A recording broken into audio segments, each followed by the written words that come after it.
Hello YouTube and welcome back to World of Warships with Wadres again. And today's video is covering a ship that I have only just gotten courtesy of a couple of Christmas gifts. And that is the HMS Perth, which is one of the Commonwealth ships currently present in World of Warships. And she is a rather comfortable little Tier 6 light cruiser. And one of the things that she is most noted for regarding her stats especially is that she has access to basically what's called a creeping smoke.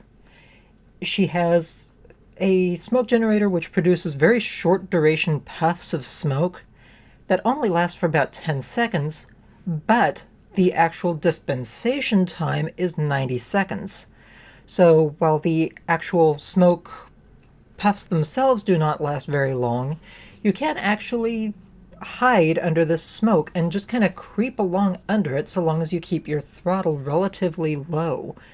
And it can actually help you with concealment, so on and so forth, especially when you're trying to get through a larger gap and just lay down all kinds of fire.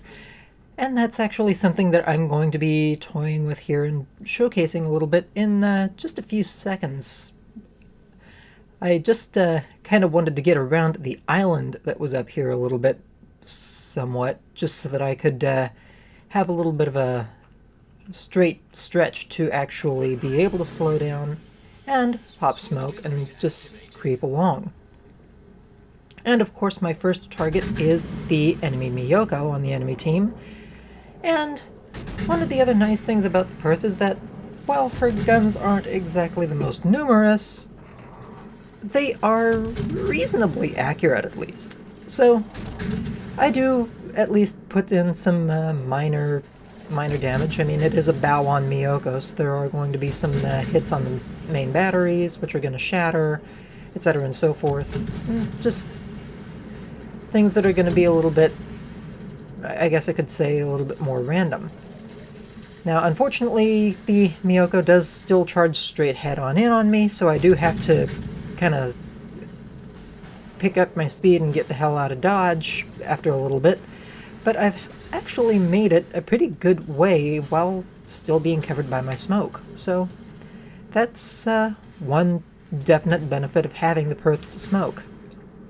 And on top of that, she does still have the baked-in rapid acceleration of the British battleships, not British battleships, British light cruiser line, and she does still pack a pretty good punch as far as her overall main battery power. I mean, look at the amount of damage that I do to this Furutaka in a very short amount of time. Yeah, it didn't even really have a chance once I got my, once I actually got a good firing angle on it. And it's not the only one that's actually going to really feel the pain either. The enemy Perth is going to give me a nice little target here before too long. And the other nice thing that the Perth benefits from, as you probably noticed when I was shooting at the Miyoko, is that she does benefit from single-fire torpedo launchers, which allows you to spread your torpedo fire around a little bit more instead of just having to rely on a torpedo spread. There are some cases where that's good, some cases where it's not, but it definitely helps out quite a bit in the long run.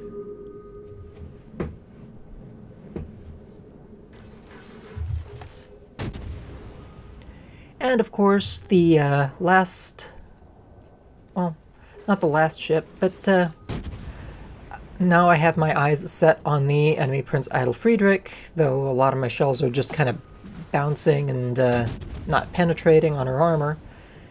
She does have some light guns. I mean, these are 152mm guns, I believe, and so they don't really have an incredible amount of penetration. They don't do an incredible amount of damage, but they are at least enough to get the job done at Tier 6, so long as you're willing to throw a lot of ammunition at the wall that may not necessarily penetrate all the time. Of course, the New York is not thrilled at all to be in line of sight of my torpedoes, but it's not going to be worrying about that before too long because it is going to be going very quickly down to Davy Jones' locker.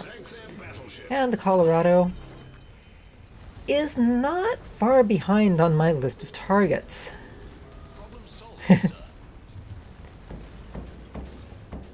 And yeah, I mean, I certainly did a healthy amount of damage all around there. And that's actually the match for this video. Overall, definitely not a bad match, especially for a Tier 6 little light cruiser that really has a lot of hype behind it. And I can understand why. I mean, I did 135,000 damage with this ship in a very short period of time. 163,000 credits earned for the match, 1,757 experience points, 106 free experience points, 66 main battery hits, 12 citadels on those cruisers, I might add, 2 ship kills, 3 fires, 3 floods, 2 planes shot down, and 8 torpedo hits. Definitely not bad results, all things considered. And I think this is definitely a ship that I can enjoy moving forward when I decide I want to slip over into Tier 6s for a little bit. I was top of the team with 524 base experience points earned for the match, so definitely good, solid earnings right there. And as you can see, I definitely spread my damage around quite a good bit, and did rather considerable amounts of damage regardless of the target that I chose. And, I mean, overall, just looking at the damage numbers, 58,000 done by my main battery, 72,000 damage done by torpedoes, secondaries actually got in the fray and did 1,400 damage, and I got 3,200 damage from floods. And overall, net earnings for the match is 78,561 credits, and the commander, which is at this point a 10-skill commander, only earned 1,827 experience points. Anyway, on that note, I hope you all enjoyed the battle. Please do not forget to like and subscribe to the channel, and I hope I will catch you all again very shortly. Take care, happy hunting.